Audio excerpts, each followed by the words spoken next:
عزیز طلباء و طالبات، آج کی اس ویڈیو میں آپ کو خوش آمدید کہتی ہوں۔ آج ہمارے سبق کا عنوان ہے خوبصورت دن۔ سبق شروع کرنے سے پہلے میں سبق سے متعلق کچھ ضروری باتیں آپ کو بتاتی ہوں جنہیں ملحوظ نظر رکھنا، جنہیں یاد رکھنا آپ کے لیے ضروری ہے۔ بچوں، ہمارا جس مذہب سے تعلق ہے اس مذہب کا نام ہے اسلام۔ اسلام کی بنیاد 5 ستونوں پر رکھی گئی ہے۔ اول کلمہ شہادت یعنی کہ گواہی دینا کہ اللہ کے سوا کوئی معبود نہیں اور محمد صلی اللہ علیہ وسلم اللہ کے رسول ہیں۔ دوسرا نماز، تیسرا روزہ، چوتھا حج اور 5واں زکوٰۃ۔ بچوں، یہ وہ عبادات ہیں جن کو اگر ایک مومن بندہ پورے یقین اور خلوص کے ساتھ ادا کرتا ہے تو اللہ تعالیٰ اسے جنت میں داخل کر دیں گے۔ تو آج کا ہمارا جو سبق ہے وہ اسلام کے تیسرے رکن یعنی کہ روزے سے متعلق ہے۔ روزہ ایک ایسی عبادت ہے جو ہر عاقل اور بالغ مسلمان پر فرض ہے۔ سبق کا عنوان ہے خوبصورت دن۔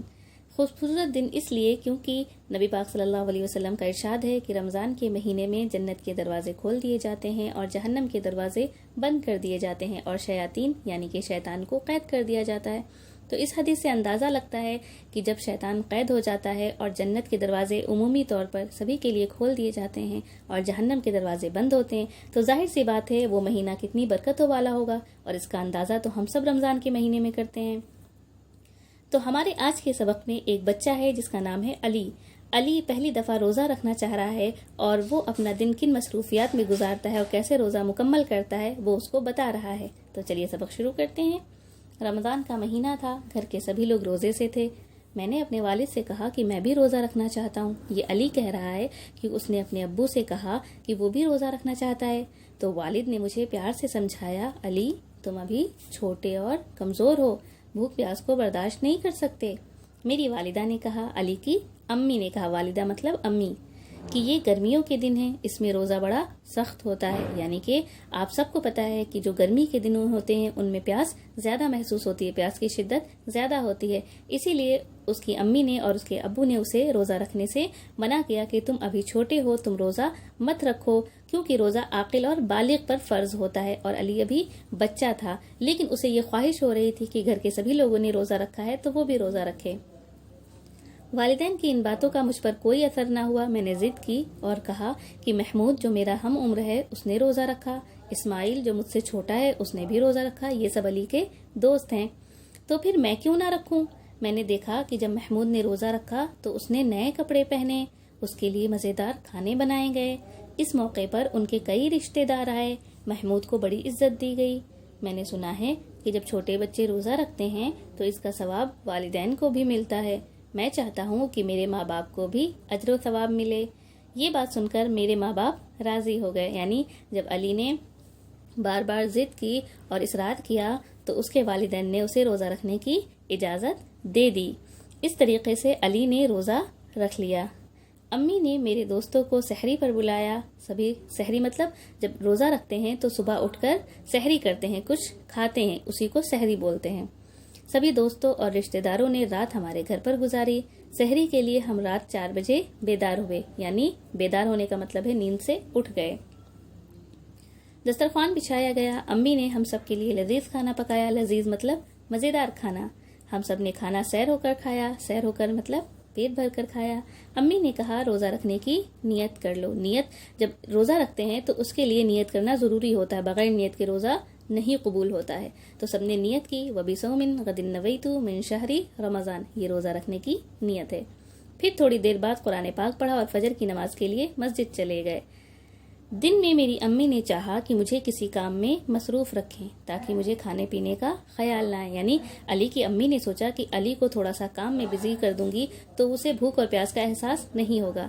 مجھے ایسے کام کرنے کے لیے کہا گیا جس میں تھکان نہیں ہوتی، لیکن اس کی امی نے اسے ایسے کاموں میں مصروف کیا جس میں اس کو تھکان بھی محسوس نہ ہو۔ آدھا دن اس طریقے سے گزر گیا۔